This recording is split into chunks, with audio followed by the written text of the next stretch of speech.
Hi, everyone, and welcome to the new episode of Building a Harmonious Family with Nivanas.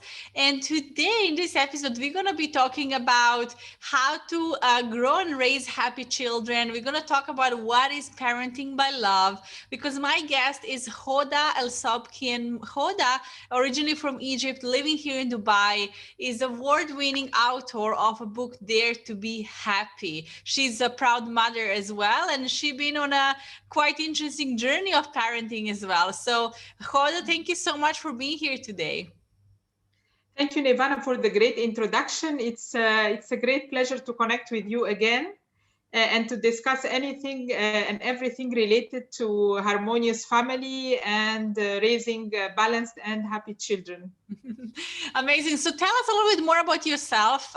Can you just shortly share with those who don't know you about your journey? I know you had an interesting parenting journey and becoming a mother as well for you. So can you tell us, can we start with that? Sure, Nivana. My journey is a bit different because we stayed, my husband and me, for more than 15 years without children. And then everything changed when we were blessed with our daughter 6 years ago. Everything changed. In the beginning, it was very challenging and we had a lot of struggles because, as you know, we used to live freely. Now we have to take responsibility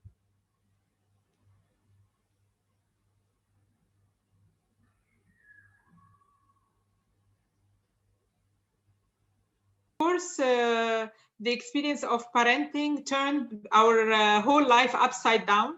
Of course, in the good direction, but to make it a good experience, you have also to be ready and to know what to expect the first year at least of having a child with you, a baby that you give all your attention, all your time. It is not easy, but in the meantime, it is worth it. I absolutely agree. So what are some challenges you came across becoming a parent? When she was just from 0 to 1 year, it is of course you give all your time, all your effort, your life changes completely, and some maybe may not be able to continue. Maybe with if they are a working mom, they have to take, of course, kind of vacation, especially in the first 4 months. It is very difficult because the time the baby wake up, the time he sleeps. All your schedule is just put around the baby, the newly born one. Then you face some challenges along the way as they grow up. So now my daughter is 6 year old. The first 3 years, you can say that you have to exert even effort, physical effort, because you have to carry, you have to go out with the car, with the trolley. So it's mainly physical effort. After the first 3 years, you have to start to communicate with them. You have to start to build some bridges of bond with them, to connect with them, to try to live in their world, because you are planning to start your raising style, how you are going to raise them, how you are going to comprehend and understand the different stages they're going through. And it is very crucial to start real raising from 6 years old until I think 12 or 13.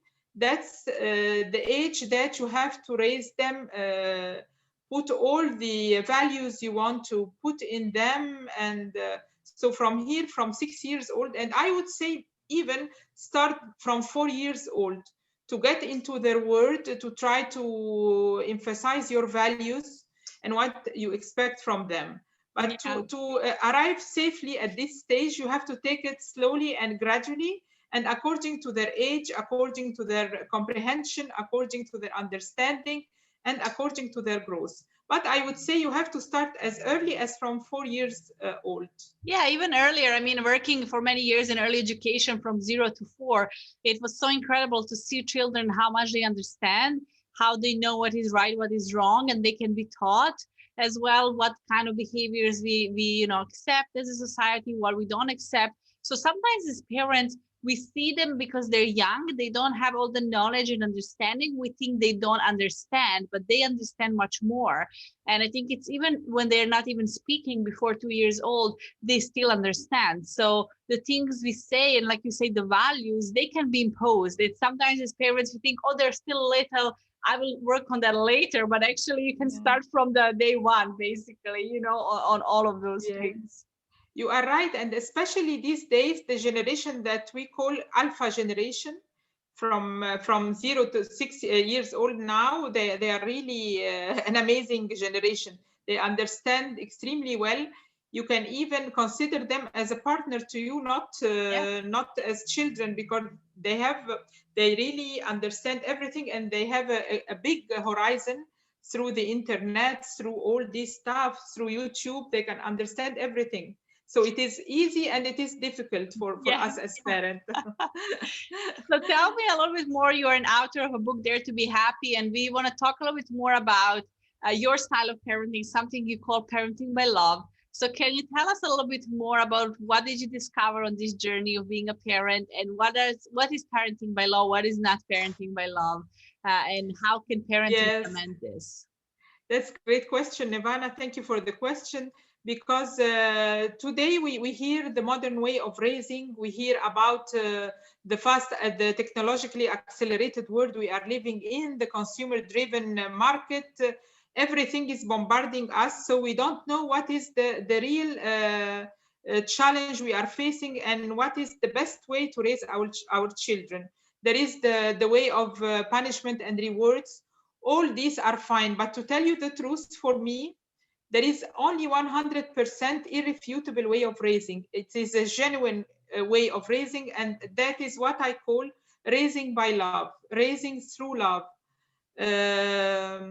This is the most important aspects in raising, is to have unconditional love, to love them positively and to love them effectively. So as you know, the job we are doing today as parents is the most important job, even if we are a working mom, a working father. But the job you are doing as a father, as a mother, is the most important job, and it will have impact through not only your children but through generations to come. Exactly. So I would say parenting by love is the best way to raise children, and the easiest way to raise children, because it is intuitive.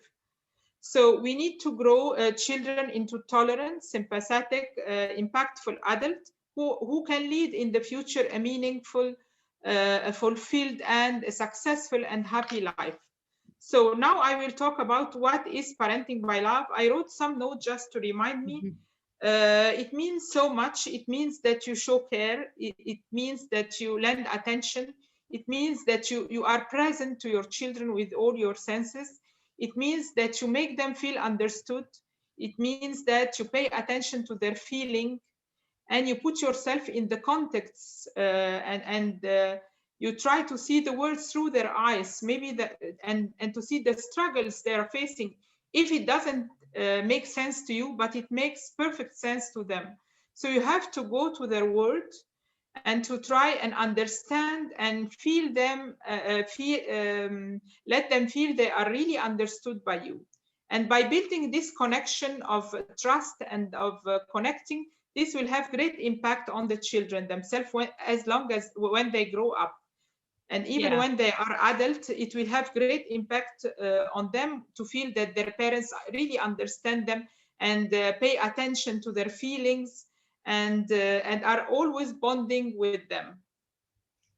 Yeah, beautifully said. So it's absolutely true. And going back to that, it's very important that something that we as adults considering, oh, this is not so important, or just forget about it, for them it is important.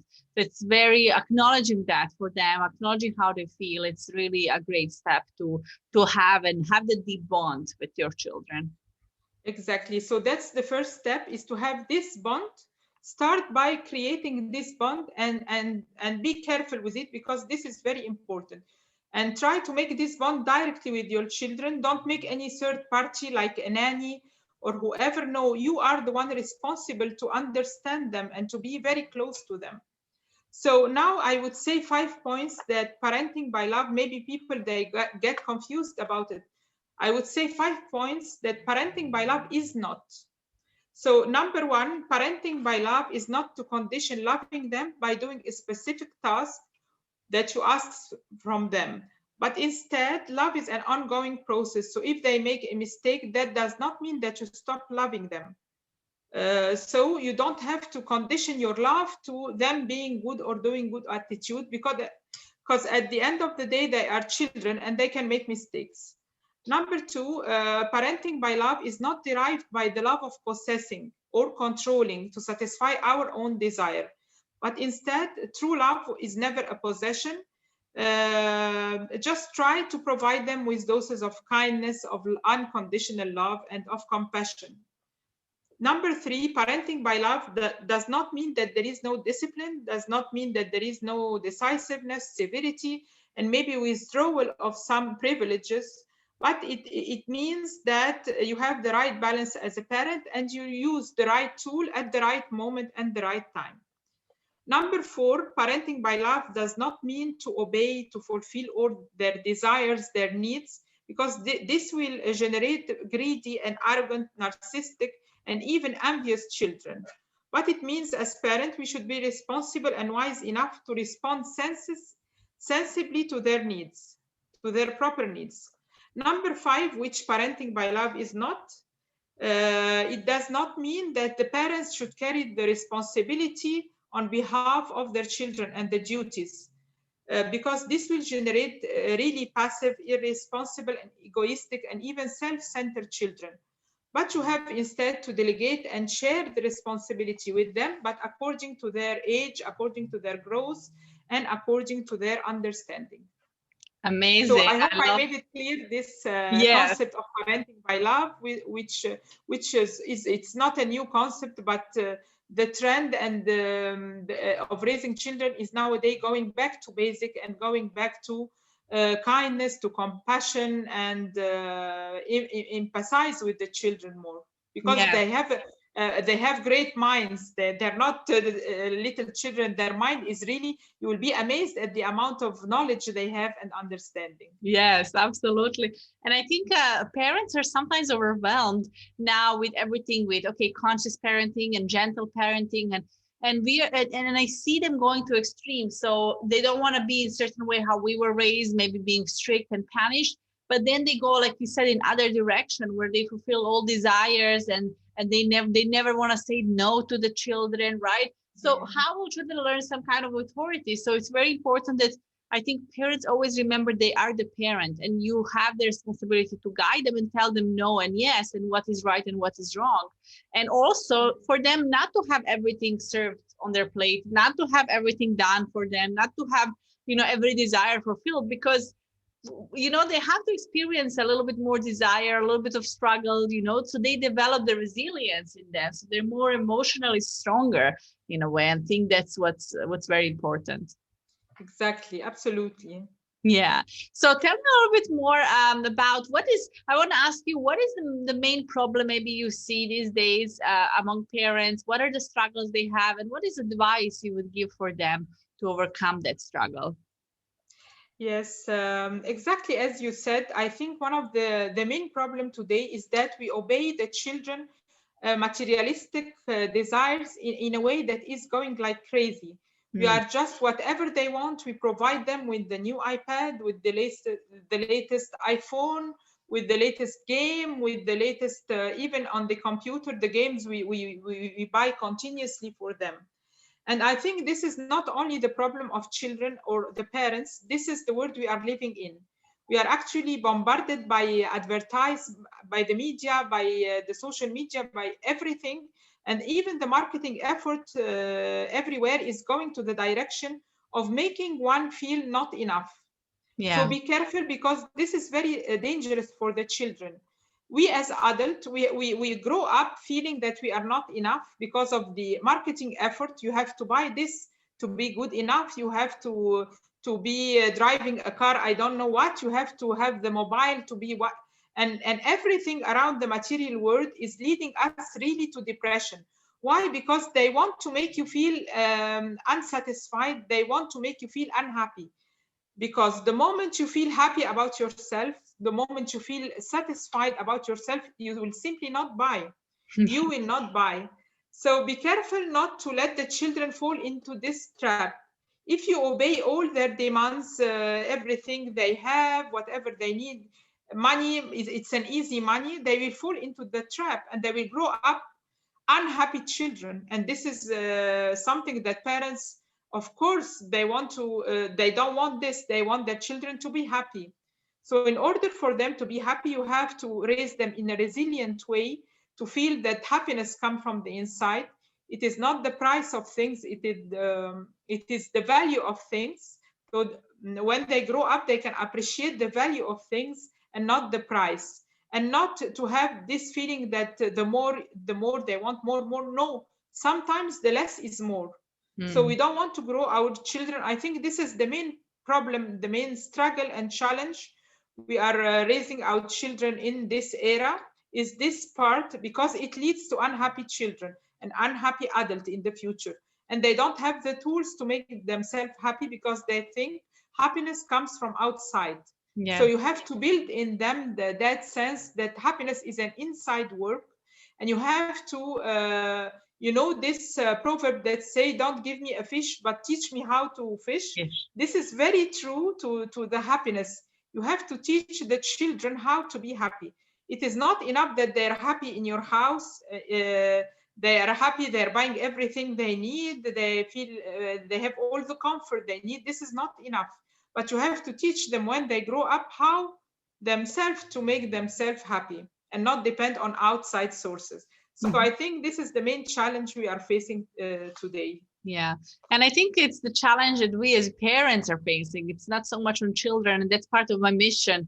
And what I'm doing is really equipping parents, because if a parent that you have this awareness, right, Hoda, I have this awareness, we learn through life and we start understanding and applying it. But many people may be listening, they maybe they're hearing this for the first time. So I think as a parent, you need to equip yourself emotionally. You also have to be someone who is looking for justification from outside, from cars and phones and buying the clothes and look a certain way. We can see this trend, right? If you don't have the lips full a certain way, you don't look pretty beautiful or you don't feel beautiful, right? So all of these trends that are going on and without judgment, right? But it's just something, like you said, we're looking for happiness from outside.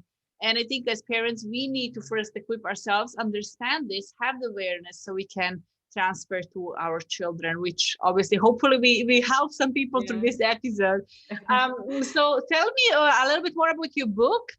Who is it for? And tell us, how can people reach you? How can they buy the book and get the book? Because I read it, it's incredible. And I really recommend it to everyone. Yes, glad you like it. This is the book, Dare to be Happy. And the book is also translated into Arabic this year. Its name is للسعادة وجوه أخرى in Arabic. The book name is Dare to be Happy. It is available on Amazon.com, on all online platforms. Amazon.com, Amazon.ae, Amazon.au, all Amazon.com. So sorry, what is the other question? So yes, I would love to know. Yes, I would love to know who is the book for, and tell us a little bit more what is inside the book, so people can really relate. Sure. The book is dedicated to everyone who wants to be happy. It is in this era, as I told you, I felt that the marketing is bombarding us with fake happiness promises. So this triggered in me the need to write a book about how to reach a sustainable and continuous eternal happiness. So it is not the happiness that is momentarily when you buy a new bag, brand bag, or you buy a new car, you are happy. Because this is a very short-sighted kind of happiness. Whenever you own the thing, you lose interest. You get used to the blessing. You get used to this new car, so you can look maybe at other cars that are more advanced, a new model, and they get you in this vicious circle, continuous unhappiness cycle. So what I wanted to draw the attention in my book is that there is kind of continuous, sustainable and eternal happiness. And this will never happen except by leading a meaningful life. This is the only way to have a consistent kind of happiness. And I discovered the way through unhappiness. What is the importance of unhappiness? And I talk about a lot of things like raising happy children, like our technological world.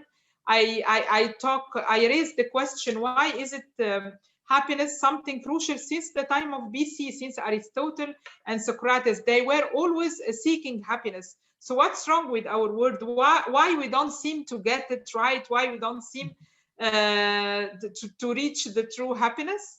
So this book answers all these questions, and at the end of each chapter, it is constituted of 12 chapters.